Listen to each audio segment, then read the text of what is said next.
anymore, okay?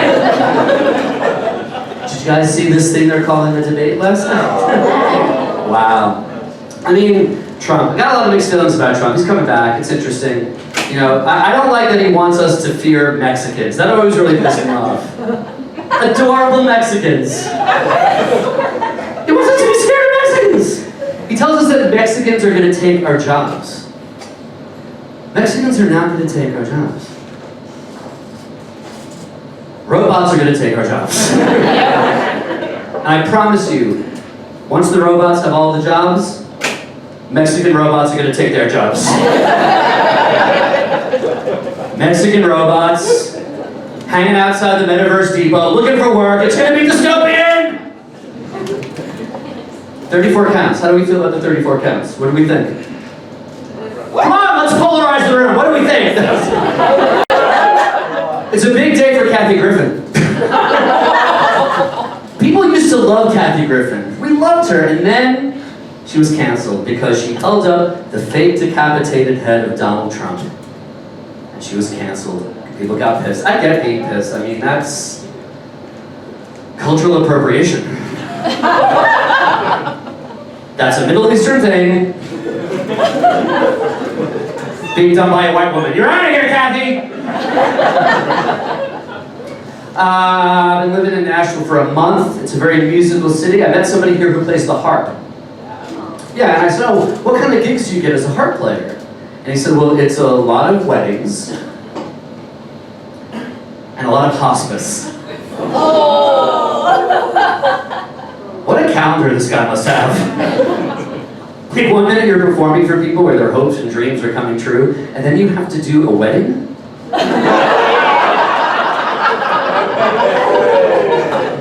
Can we agree a harp is a fucking terrible instrument for hospice? Yes. If you come to in a moment of lucidity, in the middle of your Alzheimer's haze,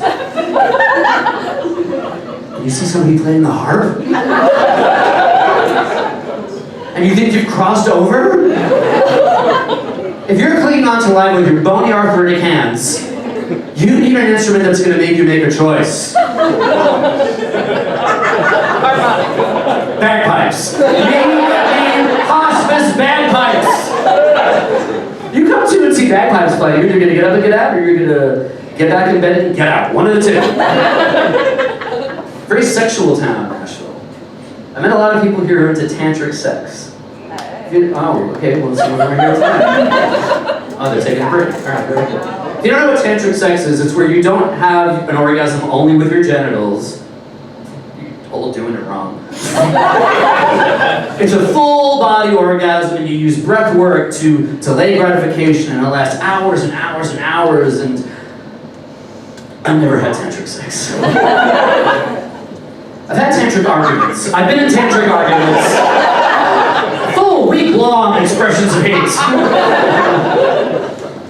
I think the equivalent of an orgasm in a tantric argument is making your partner say you're right. But sometimes they'll edge you. They'll get you close. They're like, yeah, you're right, but what about that time? Yeah, you're right, but what about when you said that? A lot of butt play in tantric argument.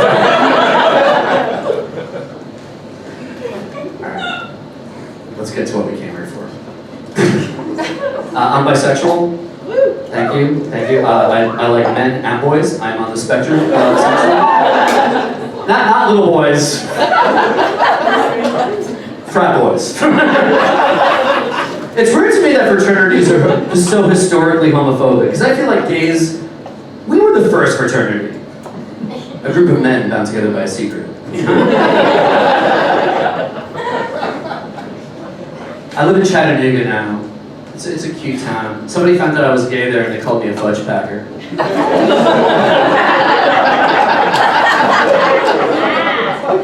Like, even their hate speech is adorable. I like that they called me a fudge packer and not a fudge packy. I like that. This guy's a faggot, but he fucks.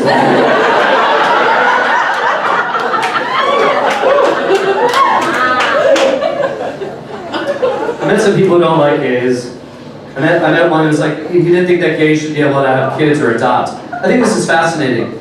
There was a study done in my hometown of New York City, and it turned out it didn't matter if the parents were two men, or two women, or a man and a woman, as long as the child was raised by a loving Jamaican nanny. Everything was fine.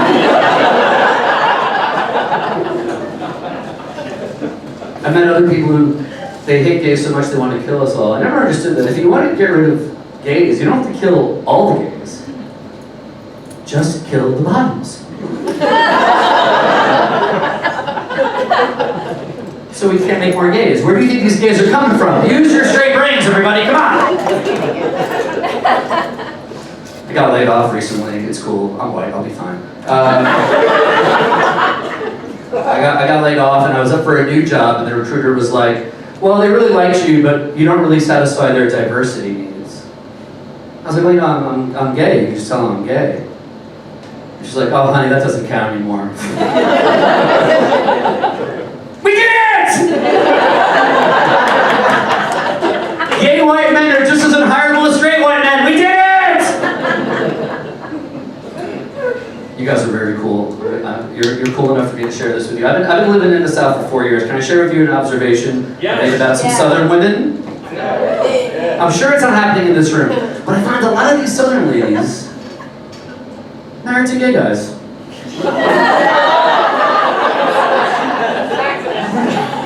Like, I'm not joking, that guy's not gay, he's just Southern.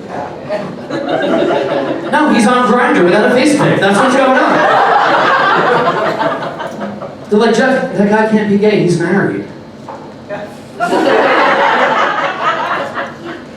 Do you know how many wedding rings I have lodged inside me right now?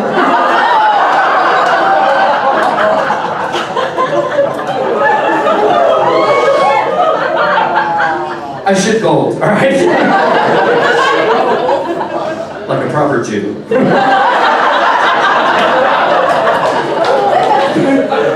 You bump into me on the street, I'm like Sonic the Hedgehog. There's rings everywhere. Yes, I'm gay and Jewish. We're coming to ruin your town! All right.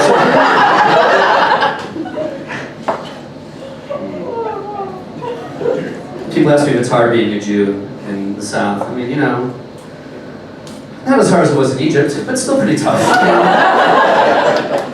What's it like being a Jew in Chattanooga? At Walgreens, they sell menorahs in the Halloween section.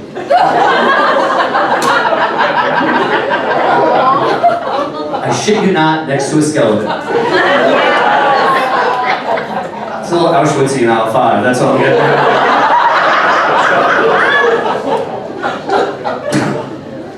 I gotta get out of here, but before I go, you know, I just wanted to say, you know, you guys know how not too long ago Adidas had to break ties with Kanye West because of the anti-Semitic remarks. People were outraged by the anti-Semitism, and you know, as a Jew, snaps to Adidas for breaking ties with Kanye. But Adidas hasn't broken ties with any of the children in the sweatshops who make the sneakers. They still have a collab going. That's terrible. It makes me want to go to Bangladesh, go to these sweatshops, and teach these kids how to talk some shit about the Jews.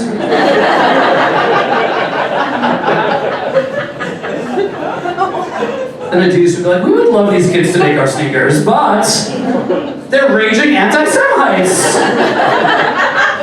Imagine a bunch of Bangladeshi children running around. We're in a sweatshop because the Jews control the weather, you know? Wouldn't it be great if anti-Semitism ended child slavery? I mean, that would be like a confusing win for our side, I feel.